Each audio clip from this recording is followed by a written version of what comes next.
नमस्कार. आयरा क्रिएशन आणि गॅलेक्सी इन्मा systems and services private limited Pune यांच्या वतीने मी अशोक कृष्णाजी नाईक आपल्या सगळ्यांचं मनःपूर्वक स्वागत करतो. या दोन्ही कंपन्यांच्या माध्यमातून सहकारातील मोती ही स्वतंत्र मालिका समाजासमोर सादर करीत आहोत. या मालिकेमध्ये सहकारी बँकांचे आणि पतसंस्थांचे संचालक, अध्यक्ष, मुख्य कार्यकारी अधिकारी यांच्या मुलाखती सादर करण्यात येतील. या मुलाखतीमधून प्रेरणा घेऊन अधिकात अधिक मंडळींनी सहकार क्षेत्राशी जुडलं जावं हा सगळा यामागचा हेतू आहे. त्यामुळे आपण ही मालिका निर्माण करीत आहोत.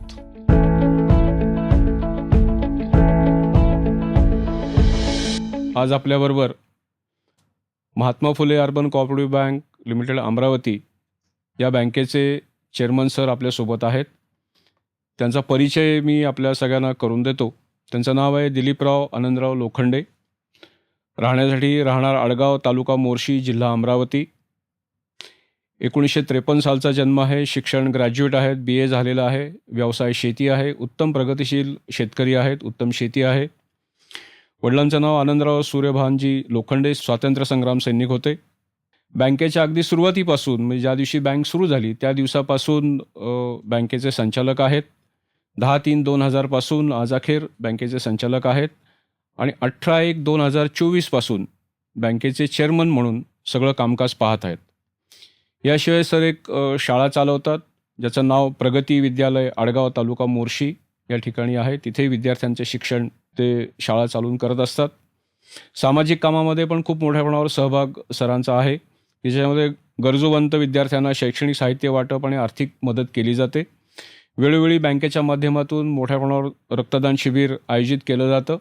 मलाही स्वतः असं वाटतं की किमान वर्षातून एकदा मोठ्या प्रमाणावर रक्तदान शिबिर केलं जातं आणि एक सामाजिक जबाबदारी अत्यंत प्रामाणिकपणे पार पाडली जाते, ज्याचा गाजावाजा होत नाही. पण माहिती पाहिजे की समाजाच्या मागे चांगली काम करणारी मंडळी काय काम करतात.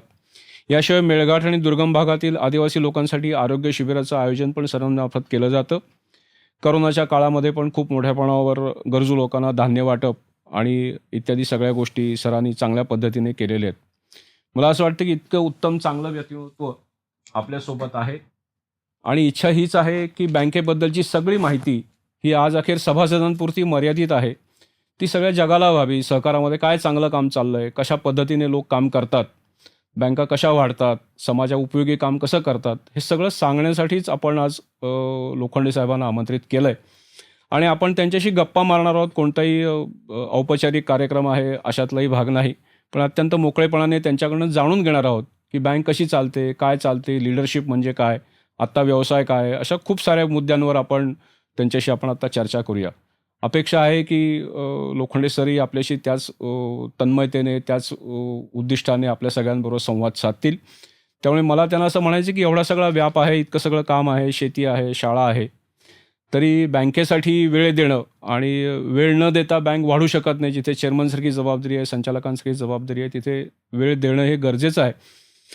त्यामुळे सर माझी तुम्हाला एक पहिली विनंती आहे की तुम्ही इतक्या सगळ्या व्यापातून बँकेसाठी वेळ कसा देता. सर्वप्रथम आपणा सर्वांना नमस्कार. मी या माध्यमातून आपल्याशी जोडलो. श्रीमानजी अशोकजी नाईकनी जे एक संवाद आणि माझ्या कार्याच्या विषयी वेळ आणि कुठल्या पद्धतीने आपण ही बँक यशस्वी करण्यासाठी जे प्रयत्न करतात त्यांच्याकडून या गोष्टीविषयी माहिती साहजिकच आहे. कुठलंही काम करताना कुठंतरी एक निष्ठा, कुठंतरी ओढ हे आवश्यक असतं. त्या माध्यमातून ओढ म्हटले की वेळ आली. वेळेचं नियोजन करताना प्रत्येकाकडे असं 24 तास असतात, पण त्या व्यतिरिक्त प्रत्येकाला त्या वेळेमध्ये काय करता येईल हे ज्याचं स्वप्न आहे, जो कुठंतरी ठरवतो, तोच आपल्या कार्यप्रणालीमध्ये यशस्वी होतो, जीवनात यशस्वी होतो, दुसऱ्याला सहयोग देण्यामध्ये यशस्वी होतो. तुम्हाला इतकंच सांगायचं आहे, हा जरी व्याप असला तरी कुठं जरी आपल्या मनामध्ये एक संकल्पना आहे, ती पूर्ण करण्याकरता वेळ अपेक्षित असतो. तो वेळेचं नियोजन मी या पद्धतीने करतो का बँकेला आवश्यकतेनुसार भेट देणे आणि इतरत्र कुठले कार्यक्रम असो किंवा सुट्टीचा दिवस असो, त्या व्यतिरिक्त मी बँकेला अधिकाधिक वेळ देण्याचा प्रयत्न करतो. त्याच्यामागे एकच उद्दिष्ट की खातेदारांशी कुठेतरी संवाद व्हावा, खातेदारांच्या भेटी व्हावं, बँकेची व्यवस्थापन वाढवण्यासाठी मदत व्हावी किंवा कर्मचारी आणि अवांतरांना सुद्धा कुठेतरी मार्गदर्शन करता येईल. माणूस प्रत्येकच गोष्ट आपल्या अनुभवातून शिकत नाही. त्या अवांतराच्या अनुभवातून तरी काही गोष्टी घेतल्या तर त्या निश्चितच दुसऱ्यापर्यंत देऊ शकतो आणि त्याचा जो काही आनंद आहे तो मला मिळतो, याचाच मी माझी धन्यता समजतो.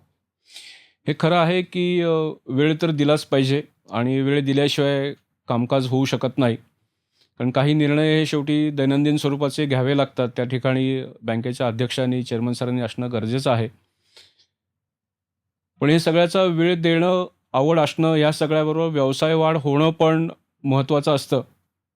आणि गेली 25 वर्ष म्हणजे मला सांगायलाही आनंद होईल की बँक ह्यावर्षी रौप्य महोत्सवी वर्ष साजरं करत आहे. आणि त्या संदर्भात पण आपण सरांकडनं अधिक माहिती जाणून घेणारच आहोत, रौप्य महोत्सवी वर्षासंदर्भात पण. पण तरीसुद्धा यावर्षीचा समजा विचार केला तर 700 कोटी रुपयाचा एकत्रित व्यवसाय बँकेचं होणार आहे. तर गेल्या 10 ते 15 वर्षामध्ये आपण व्यवसाय वाढी कशा पद्धतीने केली, काय नियोजन केलं त्याचं, की ज्यामुळे तुम्हाला एक 25 वर्षात एवढं यश प्राप्त होऊ शकलं? ही जी बँक 10 मार्च 2000ला स्थापित झाली तेव्हापासून मी फाउंडर, एक संचालक म्हणून मी जुळलेला आहो. तर या संस्थेच्या विषयी चढ उतार मी अनुभवलेले आहे. कुठलीही गोष्ट सुरुवात करताना तिला वेळ द्यावा लागतो.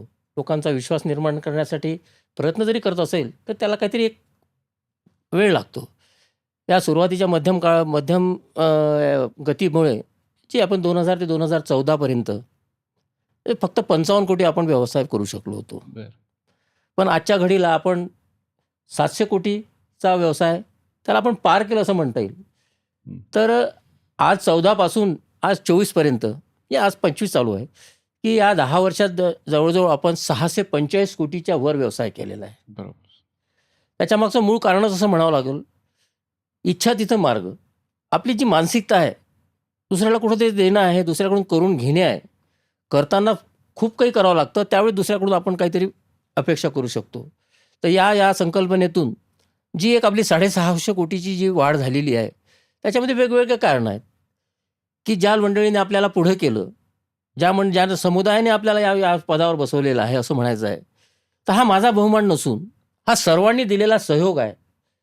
माझ्याऐवजी तेच खरे या गोष्टी या पदासाठी नाही आहे. पण कुणाला तरी नेतृत्व दिल्याशिवाय कुठली गोष्ट स्वीकारता येत नाही किंवा करता येत नाही.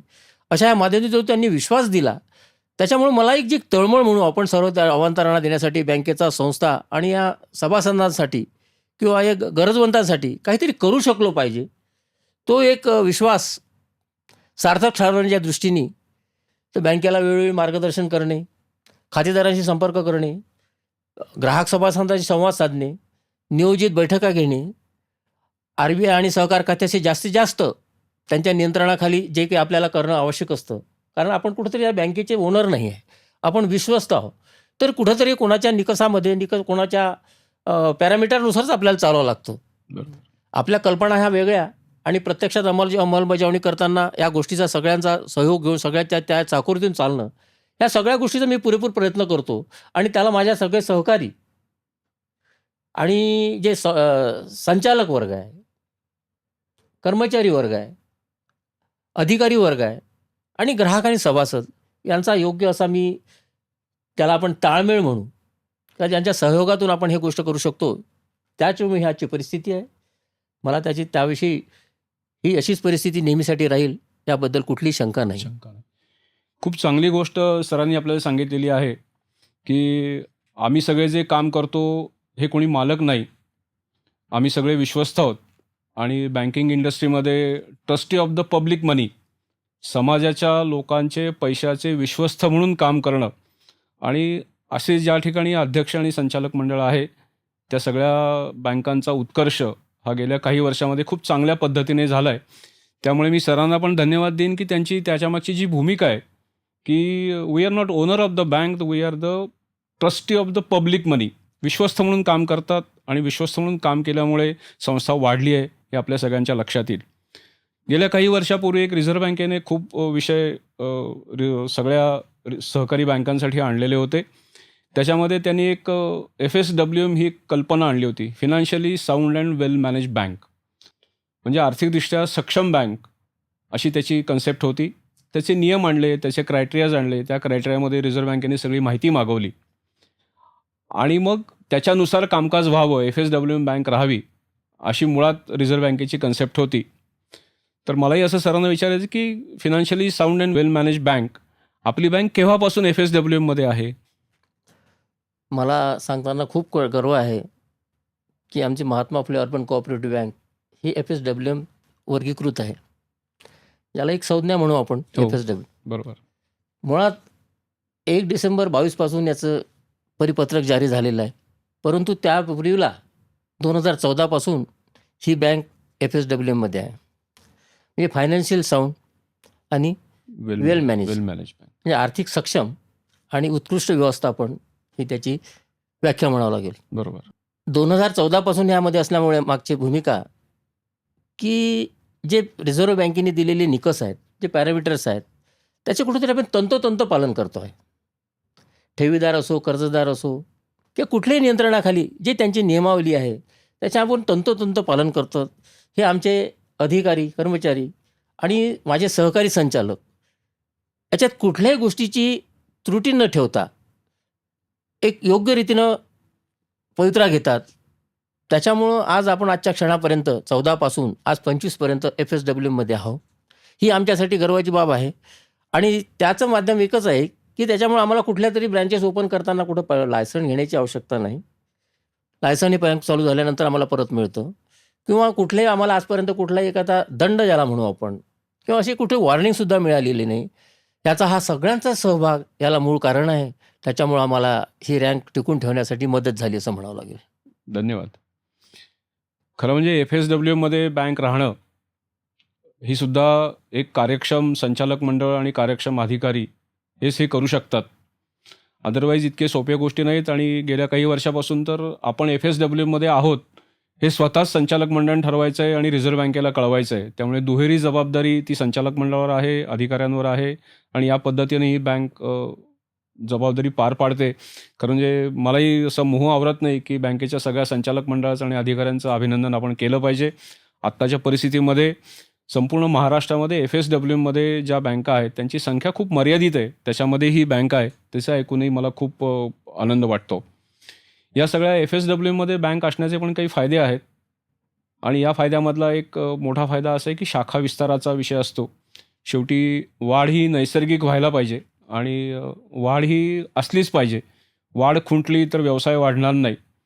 त्यामुळे मला असं सरांना विचारायचं की FSWM मध्ये आपण आहात ही चांगली गोष्ट आहे, पण शाखा विस्ताराचं धोरण म्हणून आपण काही दरवर्षी काही त्याचं विचारविनिमय करता, अंमलबजावणी काही करता का? FSWM ही जरी आपल्याला वर्गीकृत झालेलं असलं तर ते टिकवणं हा त्यातला महत्त्वाचा भाग आहे. बरोबर. मिळवण्यापेक्षा टिकवण्याला जास्तीत जास्त प्रयत्न करावे लागतात. तो हा सगळ्यांचा सहभाग मिळतो आणि त्या दृष्टीने एक आर्थिक व्यवस्थापन बरोबर होतो. ग्राहकाचं, सभासदांचं एक मानसिक समाधान मिळतं की त्यांच्या आपल्या कर्तृत्वाविषयी त्यांची कुठंतरी आपल्याला एक पावती मिळालेली आहे म्हणून ते आपला सहभाग देतं असं म्हणायला काही हरकत नाही. परंतु आता एकाच ठिकाणी व्यवसाय करण्यापेक्षा अवांतरी एरियामध्ये जसं जसं शक्य होईल त्याप्रमाणे आपण कुठंतरी ब्रँचेस काढून तिथल्या त्या वर्गांसाठी, त्या सर्वसामान्यांसाठी काहीतरी काम करता आलं पाहिजे.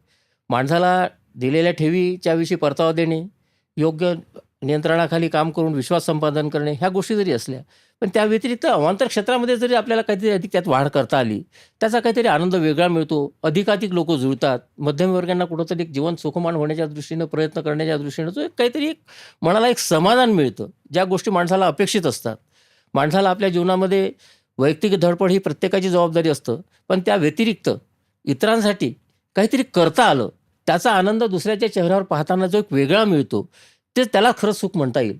कारण कोणतीही गोष्ट मागितलेल्याला भीक म्हणता येईल आणि दिलं त्याला आपलं मिळालं त्याला सुख म्हणता येईल. तर लोकांकडून जो आम्हाला जो प्रतिसाद मिळतो आहे, जो आनंद मिळतो आहे, जो एक आमच्याकडे सकारात्मक दृष्टिकोन त्यांच्या मनामध्ये जागृत झाला आहे, याचा काहीतरी वेगळा आनंद आहे आणि तो मला खरोखर मिळतो. आणि अशा ह्या सर्व संचालकाच्या सहकार्याच्या माध्यमातून आम्ही याच उद्दिष्टानं, याच प्रेरणेनं काम करतो. त्याच्यामुळे आम्हाला शाखा विस्तार करणे साहजिकच आहे. सुरुवातीच्या काळाला आम्हाला 2-2 ब्रँचेस मिळाल्या, पण कोरोना पिरियड नंतर की आपल्याला 10 ब्रँचपर्यंत एकच ब्रँच ही एक आता मर्यादा ठरवलेली आहे. कारण रिझर्व्ह बँकेचे निकष नेहमी वेळोवेळी बदलतात. त्यानुसार आता आपल्याला आता 2 ब्रँचेस मिळाल्या कोरोना पिरियडनंतर. 16 मार्च 2024ला आम्ही स्वतःची जी इमारत झालेली आहे प्रशासकीय, त्याच्यामध्ये राहडगाव शाखा म्हणून ब्रँच ओपन केलेली आहे. आणि 1 जानेवारी 24-25ची असं म्हणू की अंजनगाव सुरजी, तिथेही शाखा जिल्हा अमरावती, इथे नव्याने शाखा ओपन झाली आहे.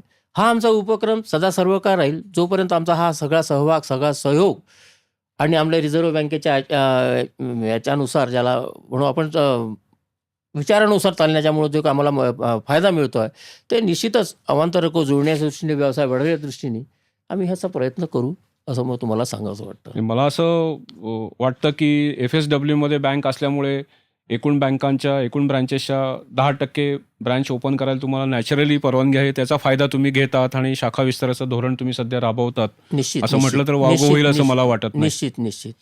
पण FSWमध्ये जर बँक आहे तर त्याच्याबरोबर NPA पण कंट्रोलमध्ये असलं पाहिजे. अदरवाईज NPA जर वाढलं तर ते शक्य होणार नाही. मग गेली काही वर्ष सातत्याने, गेली 10 वर्ष बँक FSWमध्ये आहे. त्याचे NPAचे निकष पण जगजाहीर आहेत. तर असं NPA मॅनेज करण्यासाठी आपण बँक म्हणून काय उपाययोजना केलेली आहे? मला खरं तर असं म्हणायचं आहे, ठेवीदारापेक्षा कर्जदार हाच खरा बँकेचा आत्मा म्हणावा लागेल. ज्यावेळेस विश्वास संपादन आपण करतो, त्यावेळेस ठेवी आपल्याकडे मिळतात. पण कर्जाचा परतावा करणे हा एक फार मोठी म्हणजे कठीण बाजू म्हणावं लागेल. कारण का ज्याचे उत्पन्नाचं माध्यम कुठंतरी घटलं आहे म्हणायचं, किंवा कुठंतरी त्यांनी आपली खर्चाची बाजू केलेली आहे, अशा माध्यमातून आपली दैनंदिन आपला व्यवहार सांभाळून बँकेचा परतावा करणं इतकं काही सर्वसामान्य गोष्ट नाही. पण त्या दृष्टीनं आम्ही NPAच्या दृष्टीने सतत कर्जदाराशी संपर्क राहून, आजच्या काळाला, सुरुवातीच्या काळाला जवळजवळ जानेवारी ते मार्च असा वसुलीचा उपक्रम होता. पण आता आजच्या काळाला प्रत्येक महिन्याला त्याचा तो आढावा घ्यावा लागतो. त्याच्यामुळं NPA मेंटेन करण्याकरता आम्हाला फारसं असं काही कठीण नाही, कारण ही आमची दैनंदिन वर्षभराची प्रक्रिया चालतं. आमच्याकडे तसा एक सक्षम अधिकारी वर्ग आहे, त्याचंसुद्धा मला एक आवर्जून तुम्हाला सांगावंसं वाटतं. अर्थात ते आमच्या सजेशननुसार जरी करत असतील, त्यांचा सहयोग महत्त्वाचा असतो. बरोबर. तर NPAच्या दृष्टीने कर्जदाराचे आम्ही योग्य सहयोग देऊन त्यांच्याकडून आम्हाला परतावा मिळेल या दृष्टीने प्रयत्न करतो. त्याच्यामुळं कुठलीही गोष्ट बँकेनं जी आम्हाला FSW जरी दिली असेल, तर एक निकष जरी आपण कुठेतरी कमी पडलो, तर आपला ज्याला म्हणतो आपण ही FSW रँक निघण्यामध्ये किंवा आपण एक उच्च श्रेणीमध्ये असण्यामध्ये आपल्याला त्याला निश्चितच आपण खालच्या लेवलला जाऊ. त्याच्यामुळं करताना सगळ्याच गोष्टी सांभाळायच्या म्हटलं तर आवर्जून NPAवर आम्ही कटाक्षाने लक्ष करतो. त्या दृष्टीनं आम्ही NPA मेंटेन करायचा प्रयत्न करतो. एक आपल्या लक्षात आलं असेल की सरांनी सांगताना असं म्हटलंय की डिपॉझिट घेणं हा जसा दैनंदिन भाग आहे आणि वसुली करणं ही फक्त जानेवारी ते मार्च एवढाच कालावधी व्हायचा. पण या सगळ्याची सिस्टमच काही वर्षांमध्ये बँकेने स्वतःहून चेंज केलेली आहे. 31 मार्चला जर इयर एंडिंग झालं असेल तर 1 एप्रिलपासूनच रिकव्हरीचा प्लॅन तयार केला जातो. त्यामुळेच ते इतक्या पद्धतीने RBIच्या सर्व नियमानुसार मर्यादेमध्ये राहिल्याचं आपल्या लक्षात येईल. खूप चांगली गोष्ट आहे. बँक नक्कीच अभिनंदनाला पात्र आहे. या सगळ्या पार्श्वभूमीवर असं लक्षात येतं आहे की बँक चांगल्या पद्धतीने वाढतीये, चांगल्या पद्धतीने लोकांचा आपल्यावर विश्वास आहे. या सगळ्या याच्यामध्ये तुम्ही बँकेचं भविष्य कसं पाहतात? या बँकेचं, Mahatma Phule urban cooperative bank निश्चितच उज्ज्वल आहे. कारण ज्या उद्दिष्टाप्रती आपण लोकांपर्यंत पोहोचलो, उद्दिष्ट एक जरी असलं तर त्याच्या पाठीमागं अनेक लोकांच्या भावना जुळलेल्या असतात आणि त्यांचा सहयोगातून हा जो आम्ही उपक्रम राबवताना, ही संस्था चालवताना एक योग्य दिशेनं चालतो. त्याचा परिपत्रकानुसार म्हणायचं की रिझर्व्ह बँकच एक मूल्यमापन करतो असं म्हणू आपण. कारण का मी काय केलं हे म्हणण्यापेक्षा परीक्षकांनी दिलेला रिमार्क हा महत्त्वाचा असतो. तर रिझर्व्ह बँक आमच्या दृष्टीने कुठल्याही दृष्टीने आमच्याकडे उणीव नसल्यामुळे या बँकेला सतत प्रगतीवर नेण्यासाठी आम्ही एक सक्षम सर्व वर्ग आमच्या पाठीशी असल्यामुळं तर या बँकेचा निश्चितच उज्ज्वल काळ अधिक चांगला आहे आणि तो भविष्यात यापेक्षा अधिक आम्हाला काय करता येईल यासाठी आम्ही सर्व प्रयत्नशील राहू, हे मला सांगावंसं वाटतं. हे खूप चांगली गोष्ट आहे की सगळे प्रयत्न जे आहेत ते नियमात राहून करण्यासारखा विषय आहे.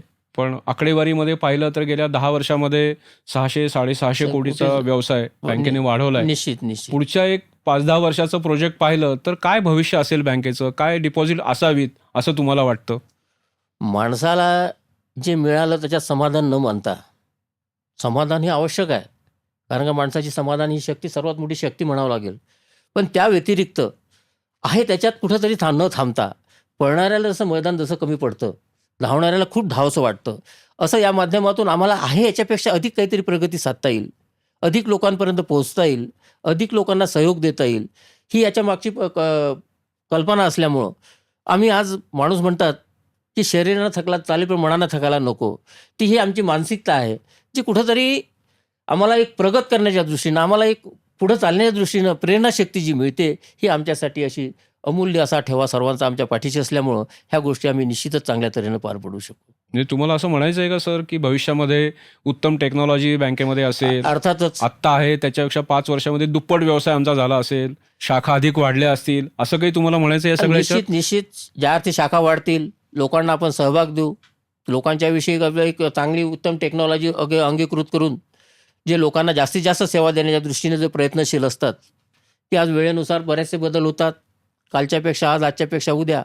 तर त्या परिस्थितीला धरून जी एक टेक्नॉलॉजी जी अपेक्षित आहे, त्या टेक्नॉलॉजीचा आम्ही वापर करून लोकांना, सर्वसामान्य लोकांना एक सर्व सोयी उपलब्ध कशा करता येईल आणि त्याने सुलभरित्या आमच्याशी व्यवहार कसा सांभाळता येईल, हे त्यांचं स्वप्न आम्ही पूर्ण करण्याचा प्रयत्न असतो. त्याच्यामुळं जे टेक्नॉलॉजी आहे त्यातला एक अतिमहत्त्वाचा भाग तुम्ही मला सांगावंसं वाटतं. त्या गोष्टी, सर्वच गोष्टी आमच्याकडे मोबाईल बँकिंग असो, ऑनलाईन पेमेंट म्हणतो, आरटीजीएस आरटीजीएस असेल, वगैरे, एनईएफटी ह्या ज्या असेल, काही ज्या काही फंड ट्रान्सफर असेल, या सगळ्या सुविधा अद्ययावत गोष्टी ज्या आहे, ह्या परिपूर्ण आमच्याकडे उपलब्ध आहे. त्याच्यामुळे लोक आमच्याशी सहजरित्याने जुळतात असंही म्हणायला काही हरकत नाही. चांगली गोष्ट आहे. एक मला खूप आनंद वाटतो, की असं म्हटलं जातं, की माणसाला आयुष्य आहे आणि संस्थेला आयुष्य नाही आहे आणि आयुष्यातला प्रत्येक टप्पा हा त्याचा त्या पद्धतीने महत्त्वाचा असतो. तसं बँक ह्यावर्षी आपलं रौप्य महोत्सव वर्ष साजरं करताय आणि तुम्ही बँकेच्या स्थापनेपासून आहात. बँकेच्या स्थापने अगदी 10 मार्चपासून आहात आणि आज 25 वर्ष पूर्ण होत आहेत. तर रौप्य महोत्सवी वर्षाबद्दल तुम्ही काही माहिती देऊ शकाल का आम्हाला? हा एक आनंदाचा क्षण म्हणावा लागेल. आज आम्ही 10 मार्च 24ला रौप्य महोत्सवात पदार्पण करतो आहे. भूतकाळातले दिवस हे जातात, परंतु वर्तमान आणि भविष्याचे वेध घेणे हे माणसाला गरजेचं ठरतं. भूतकाळामध्ये सुद्धा आम्ही प्रगती केलेली आहे, त्याच्यामध्ये चढउतार पाहिलेले आहे.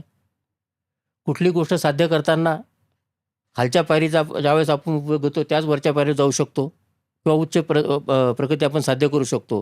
ह्या सगळ्यांच्या अनुभवातून कुठंतरी एक सुखद क्षण आम्हाला आज प्राप्त झाला असं म्हणावं लागेल.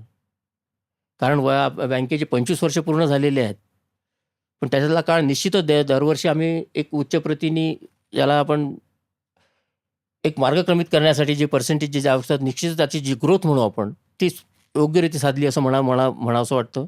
पण त्या व्यतिरिक्त ते जे एक पूर्वीचे सुखद क्षण, सगळ्यांचा सहभाग, याला कुठेतरी उजाळा मिळणं आवश्यक आहे. कोणतीही खर्च करताना माणसाला प्रोत्साहन जसं आवश्यक असतं, तर मागच्या काळातील ज्या गोष्टी आहेत आम्हाला आमच्या पाठीशी किंवा आम्हाला सगळ्यांचं सहकार्य मिळालं, त्याला कुठेतरी उजाळा देता आलं. त्या क्षणाची कुठेतरी आठवण झाली पाहिजे. त्या क्षणाच्या आठवणातून आपण कुठेतरी एक वर्तमानामध्ये किंवा भविष्यामध्ये कुठेतरी एक अधिक गती प्राप्त करण्यासाठी मदत होते. तर हा क्षण असा पूर्वीचा, त्या माध्यमातून स्मरणिका, काही लोकांशी संवाद, काही मनोरंजनाचे कार्यक्रम, कुठल्या गोष्टीला एक ज्याला आपण स्किल डेव्हलपमेंट म्हणू आपण साधारणतः, कर्मचाऱ्यांसाठी, संस्थांसाठी, या माध्यमातून कुठलं तरी एक माध्यम लागतं माणसाला माणसाजवळ येण्यामध्ये किंवा कुठंतरी उद्दिष्ट साधण्यामध्ये. असं हे आजचं माध्यम आमच्यासाठी उपलब्ध झालं आहे, की आज रौप्य महोत्सव माध्यमातून, त्या माध्यमातून असंख्य असे काही कार्यक्रम आम्हाला राबवावेसे वाटतात. कुठले मेडिकल कॅम्प असो, की सर्वसामान्यांचं असो, की ग्राहकांना काहीतरी देता येईल या उद्दिष्टानं, मनोरंजन, सगळ्या ज्या तऱ्हेनं ज्यांना एक कुठेतरी आनंदाचा क्षण म्हणून उपलब्ध करून देता येईल, ते या निमित्ताने, आणि त्या स्मरणिकामध्ये पूर्ण भूतकाळामधला इतिहास, जो भूतकाळामधल्या ज्या काही गोष्टी आहे, ज्या कुठल्या पद्धतीने आपण पुढे गेलो आहोत, हा सुद्धा आवर्जून सांगण्यासारखे आहे. कारण आजच्या माणसाला कालच्या गोष्टी कदाचित सर्वांना माहितीच नसतील, त्यासुद्धा सांगितलेल्या म्हणजे त्या माणसाला त्या गोष्टीचं महत्त्व अधिक वाटायला लागतं.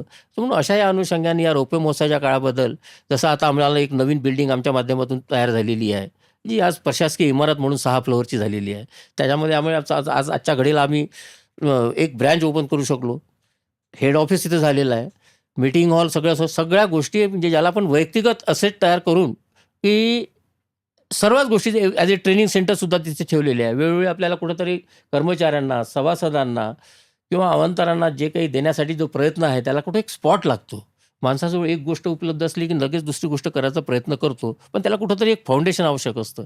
अशा पद्धतीतून ती बिल्डिंग तयार झाल्यामुळं आम्ही अशा ह्या असंख्य गोष्टी एक ग्राहकापर्यंत, सभासदापर्यंत पोहोचवण्याचा प्रयत्न करू आणि या रौप्य महोत्सवाचा निश्चितच आनंद सर्वांच्या सोबत द्विगुणित करून सगळ्यांच्याविषयी एक आपुलकीची भावना निर्माण करण्याचा आम्हाला जो क्षण मिळाला, त्याविषयी आम्ही निश्चितच समाधानी राहू असंच म्हणायचं आहे. एक चांगली बाब आपल्या सगळ्यांच्याही लक्षात आली असेल, की रौप्य महोत्सव फक्त स्वतःपुरता न ठेवता जे कोणी बँकेचे ग्राहक आहेत, हितचिंतक आहेत, पहिल्या दिवसापासून जे सहकारी आहेत, या सगळ्यांसाठी काही ना काही करण्याची इच्छा या वर्षामध्ये आहे. आणि हा आपल्या मुलाखतीचा किंवा पॉडकास्टचा एक भागही आहे, की या निमित्ताने सर्व सभासदांशी अध्यक्ष साहेबांनी संपर्क साधावा आणि त्यांनी सगळ्यांनी माहिती द्यावी. हाही एक त्यातला भागच आहे, असं आपण त्याच्यामध्ये मान्य करूया. आपली बँक खरं म्हणजे रौप्य महोत्सव साजरा करते आहे. आनंदाची गोष्ट आहे, की माणसाला 100 वर्षाचं आयुष्य आहे, अगदी मर्यादित आहे, पण संस्थानं आयुष्य नाही. आणि आयुष्यातला प्रत्येक टप्पा हा त्या संस्थेचा महत्त्वाचा असतो. त्यातला 25वा वर्ष रौप्य महोत्सव, बँक FSW असणं, ही सगळ्या चांगल्या गोष्टी आहेत. पण एकूण रौप्य महोत्सवाच्या वर्षाबद्दल तुम्ही काय माहिती द्याल? हा आमच्या सर्वांसाठी, माझे सहकारी संचालक, कर्मचारी सगळ्या वर्गांसाठी हा सुखद क्षण म्हणावा लागेल. भूतकाळामध्ये आपण आजच्या क्षणाला भरपूर प्रमाणात काहीतरी प्रगती साधली असं म्हणायला काही हरकत राहणार नाही. आणि या संधीचा फायदा घेऊन या स्मरणिकेच्या या ज्याला आपण रौप्य महोत्सव करतात, ज्याला स्मरणिका काढू, त्यात भूतकाळ हा निश्चित येईल आणि वर्तमानाचे वेध आणि वर्तमान आणि सोबतच भविष्याचे वेध घ्यायचे आहे. याच्यामधून मिळणारा जो फंड आहे, ज्याच्यामधून माध्यमातून आपण जवळजवळ 50 लाख रुपये याच्यामधून अ, जमवू शकू असं म्हणायचं. तर हा पैसा कुठंतरी एक सामाजिक संस्थांसाठी, मध्यमवर्गासाठी, की ज्यांचा पैसा आहे त्यांनाच ते परत करता येईल, हे एक त्याच्यामधलं खूप मोठं मुख्य उद्दिष्ट म्हणावं लागेल. त्यानंतर कर्मचाऱ्यांसाठी ट्रेनिंग, सभासदांनासुद्धा ट्रेनिंग कुठं आहे त्याच्यापेक्षा आपल्याला कुठेतरी अवगत करण्याच्या दृष्टीने प्रयत्नशील राहणं.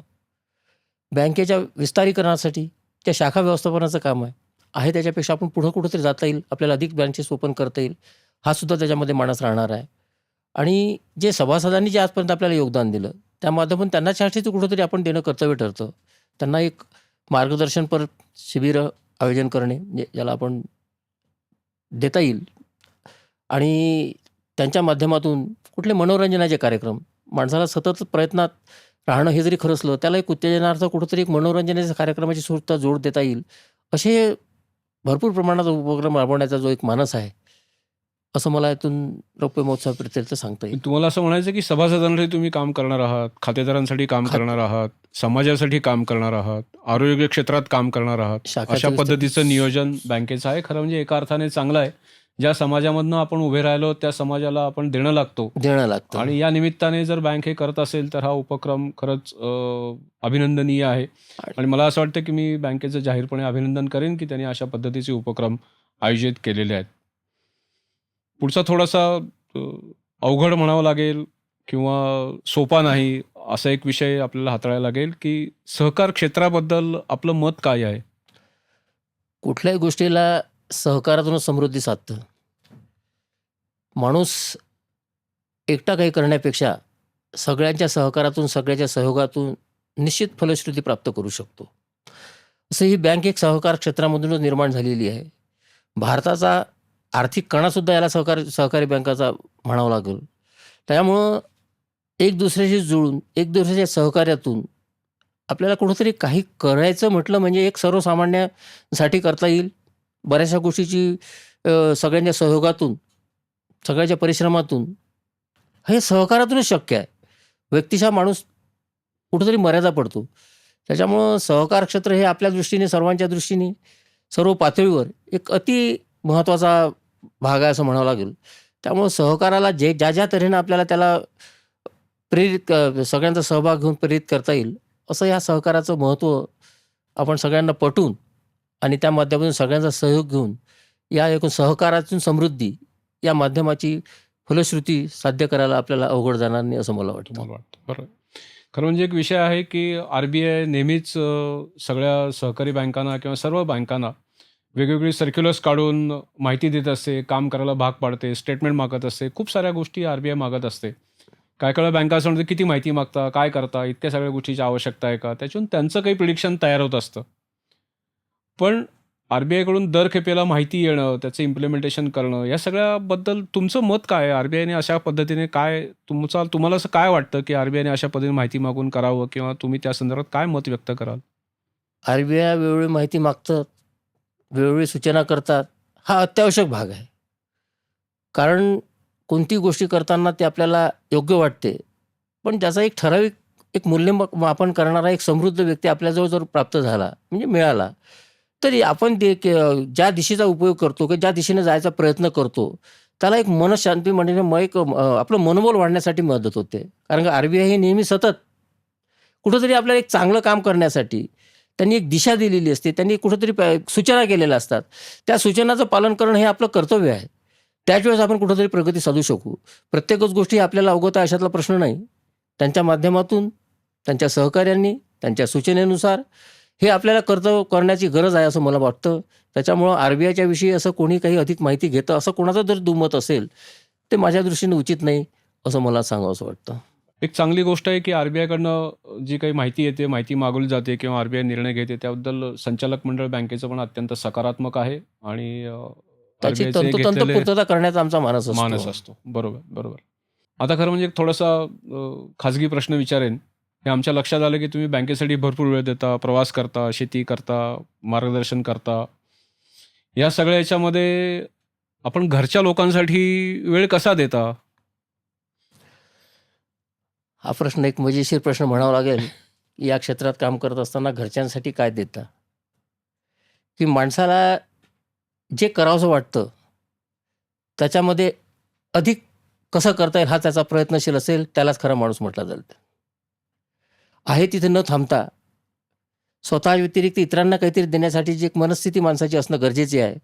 त्यातलाच हा भाग म्हणून जरी मी आज माझा मूळ व्यवसाय शेती आहे. या बँकेचे संचालक म्हणून मी माझी सुरुवातीपासूनची जी एक प्रवास आहे. सुरुवातीच्या काळाला एक संचालक म्हणून होतो.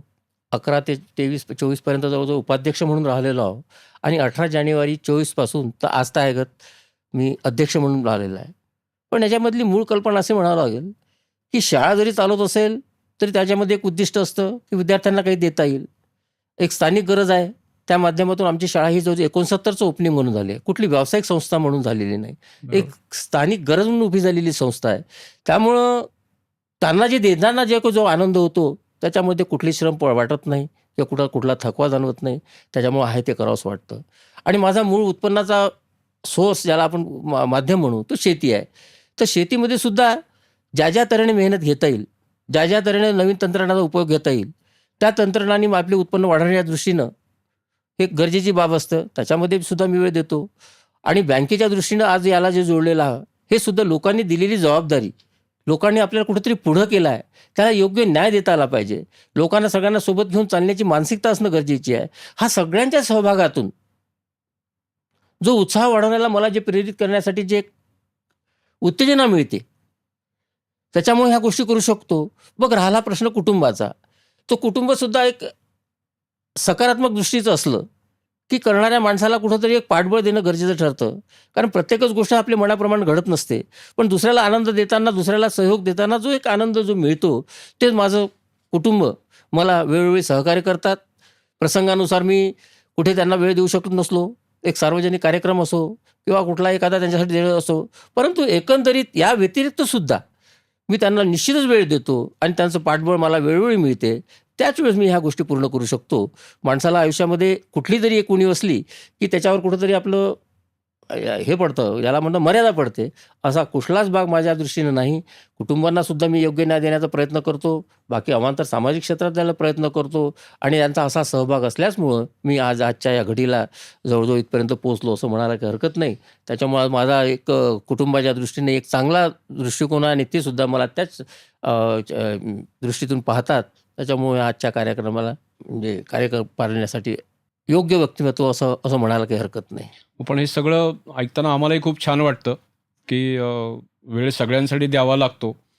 पण असं लक्षात येतं, की पुरेसा वेळ कदाचित घरी देता येऊ शकत नसेल, कदाचित. हं. माहीत नाही मला आजही. अच्छा, अच्छा, पण अच्छा. कदाचित असं असू शकतं, की जेवढा घरच्या लोकांना वेळ अपेक्षित आहे, तेवढा वेळ तुम्ही देऊ शकत नाही. मग अशा वेळी घरच्यांची काही तक्रार आहे का? घरच्यांची काही गोष्टी सर्वथा मनाप्रमाणे घडत नसतात. परंतु त्याच्या मागची भूमिका जर त्यांच्या समोरच्या लक्षात आली तर तो कालांतराने आपल्याला सहयोग निश्चितच देतो. शतशः पूर्ण गोष्टी प्रत्येकाशी कोणाशी आपण जुळत नाही, परंतु त्या अनुषंगाने काही जुळून घेण्याचा त्यांचा मानस माझ्याशी निश्चित आहे. त्याच्यामुळे तक्रार अशी मला सांगता कोणतीही येणार नाही. नाही. चांगली गोष्ट आहे. खरं म्हणजे ग्रहसौख्य अधिक चांगलं असेल तर समाजात काम पण खूप चांगलं होतं आणि आम्हालाही आनंद आहे की तुम्हाला योग्य ते सहकार्य मिळतं, योग्य तो सन्मान मिळतो. आपल्या सगळ्यांच्या लक्षात आलं असेल की बँकेचं काम करताना जे काही आहे ते चांगलं असलं पाहिजे, सगळं उत्तम असलं पाहिजे आणि सगळं उत्कृष्टच असलं पाहिजे. हा एकच ध्यास या सगळ्या मागे चेअरमन सरांचा दिसतोय. पण हे सगळं करत असताना काही डोळ्यासमोर तुम्ही आदर्श ठेवला आहे, त्या आदर्शानुरूप फॉलो करून तुम्ही काही काम करता आहात का? माणसाला कुठलंही कार्य करण्याकरता कुठंतरी एक उद्दिष्ट असावं लागतं, कुठंतरी ध्येय असावं लागतं. तसाच कुठला तरी एक आदर्श असणं गरजेचं आहे. आपण आपल्यामध्येच धन्यता जर मांडली तर आपण कुठलीच गोष्ट करू शकणार नाही, आहे तिथेच संपू. बरोबर. ज्याला म्हणतात ना उल्हासे ना संतापे त्याची प्रज्ञा स्थिरावली. बरोबर. म्हणजे माणूस आहे तिथंच न थांबता कुठल्या तरी योग्य माणसाचा आदर्श, योग्य माणसाचा दृष्टिकोन, जसे आज या बँकेच्या माध्यमातून विचार केला, स्वर्गीय विनायकरावजी कोरडे उर्फ दादासाहेब जे संस्थेचे संस्थाध्यक्ष होते, त्यांचा आदर्श या दृष्टीने माझ्या दृष्टीने एक अधिक अनमोल असा मला म्हणावं लागेल. कारण की त्यांच्या सुरुवातीपासूनच मी त्यांच्या एक सामाजिक ॲक्टिव्हिटीज राबवण्यामध्ये, गोरगरिबांना शिष्यवृत्ती वाटण्यामध्ये हे कुठंतरी आपल्याला कुठंतरी देणं आहे ही जी संकल्पना त्यांची होती, त्याच प्रभावात मी वाढत आलेलो आहो.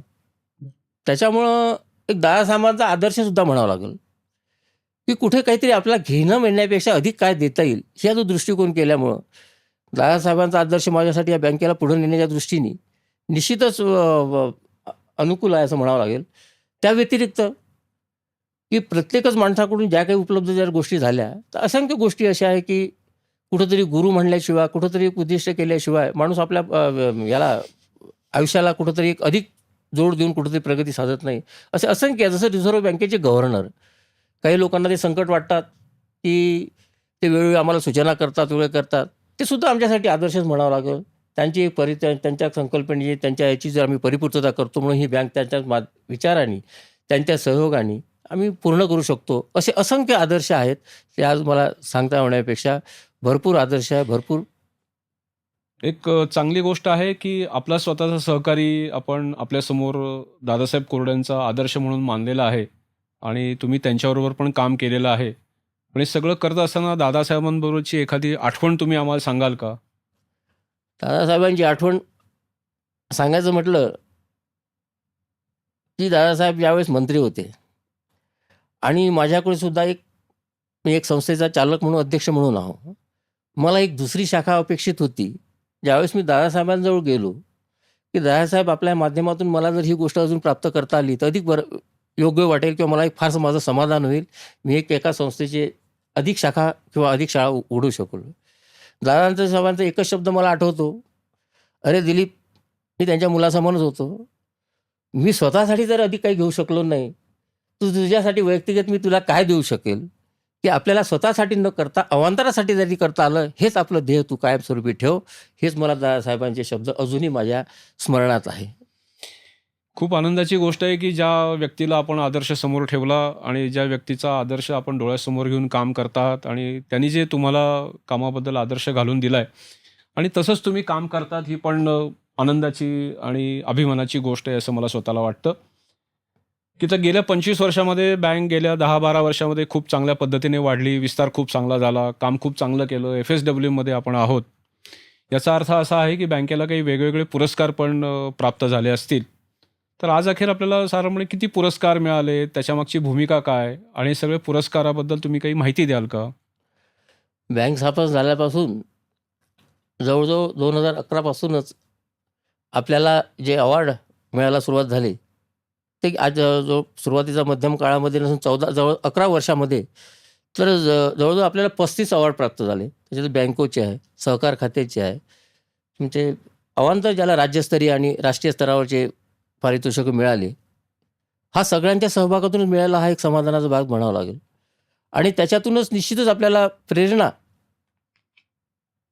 कारण कोणाकडे कोणती जबाबदारी दिल्यानंतर ती योग्य रीतीने जर तुम्ही पूर्ण पडले, त्याला त्याचं मूल्यमापन करून तुम्हाला एक सत्काराचा भाग म्हणून होतो. तो सत्कार आपल्याला कायमस्वरूपी ठेवून अजून आपल्या दृष्टीनं काय करता येईल, म्हणजे आपल्याला अधिक प्रगत करता येईल, हे एक उद्दिष्ट ठेवून त्याच्यामुळे त्या सत्काराचा, त्या त्या तुमच्या अवॉर्डचा निश्चितच आम्हाला एक उत्तेजनार्थ बाब म्हणावं लागेल. तर बँक ही जवळ ग्रेडमध्ये आहे, FSWमध्ये आहे, बँकेला पुरस्कार मिळत आहे. ह्या सगळ्याच्या सहयोगातून काम करताना खूप काही आनंद होतो, असंच मला सांगावसं वाटतं. मला वाटतं की सरांच्या मुलाखतीमधून आपल्याला त्यांच्या बँकेविषयी, सहकारातल्या कामाविषयी, त्यांची समाजामध्ये जी आत्मीयता आहे आणि सामाजिक काम उभं केलं आहे आणि बँकेला पुढे घेऊन जाण्याची जी इच्छा, उर्मी आहे, या सगळ्याचं द्योतक, या सगळ्याची माहिती आपल्याला या निमित्ताने मिळालेली आहे. बँकेचंही रौप्य महोत्सवी वर्ष आहे, त्यानिमित्ताने माझ्या वतीने मी बँकेला मनःपूर्वक शुभेच्छा देतो. सरांनी वेळात वेळ काढून आपल्यासाठी ते इथे आले आणि बँकेविषयी सगळी त्यांनी सविस्तर माहिती आपल्या सगळ्यांना दिली. याबद्दल मी सरांचे अत्यंत मनःपूर्वक आभार मानतो. धन्यवाद सर. सुरुवातीच्या काळापासून आजतागायत ज्यांचा मला सहयोग लाभला, असे माजी संचालक, आजच्या क्षणाला वर्तमानातले आजी संचालक, माझे सहकारी, माझे उपाध्यक्ष श्री प्रमोदभाऊ कोरडे, तसे इतरत्र सर्व संचालक, ज्यांच्या सहयोगामुळे मी आजचा हा क्षण मला पाहायला मिळाला, जो एक सुखद क्षण अनुभवायला मिळाला, असे अधिकारी, कर्मचारी, सभासद, ग्राहक यांच्याप्रती मी मनस्वी आभार मानतो आणि इथेच थांबतो.